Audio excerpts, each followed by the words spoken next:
Another day, another basketball stories na naman ang pagkikwentuhan natin. At ngayon nga, yung pag-uusapan natin ang balitang last update sa trade ng Los Angeles Lakers. At ang balitang may Big Four na nga daw ang Golden State Warriors.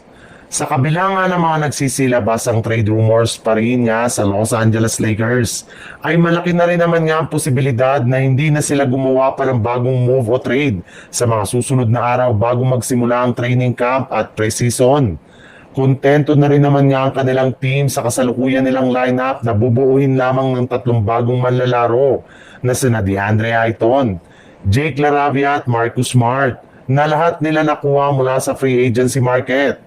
Kaya ang malaking katanungan nga po ngayon kung sapat na nga ba ito para matulungan sina LeBron James at Luka Doncic na makapagpalag sa laban sa mga malalakas na kupunan sa NBA lalo na sa Western Conference.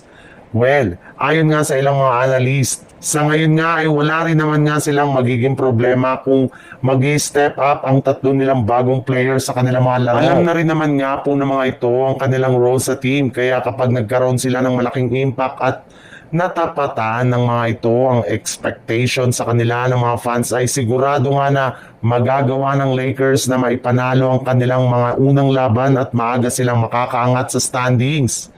Sa ibang balita naman, kahit man nga maraming mga fans na nag-aalala sa magiging kalagayan ng Golden State Warriors, ay kalmado pa rin nga dito ang kanilang frontcourt pagdating sa paggawa ng move dahil alam nga po nila na makakakuha sila ng mga bagong manlalaro sa mga susunod na linggo.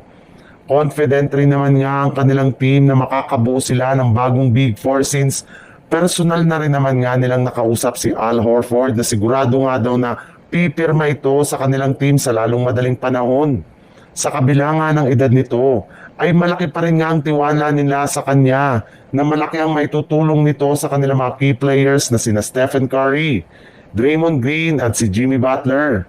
Ito rin naman nga ang inaasahan nilang huling piyesa na magpapabalik sa tunay na lakas ng kanilang lineup next season.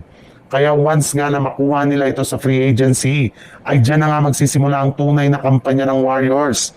Meron din naman ngang sapat na experience si Horford pagdating sa playoffs, kaya babagay talaga siya bilang katandem ni Curry, Green at Butler. Kaya kailangan na lamang nga ng mga fans na magtiwala ngayon sa Golden State Warriors.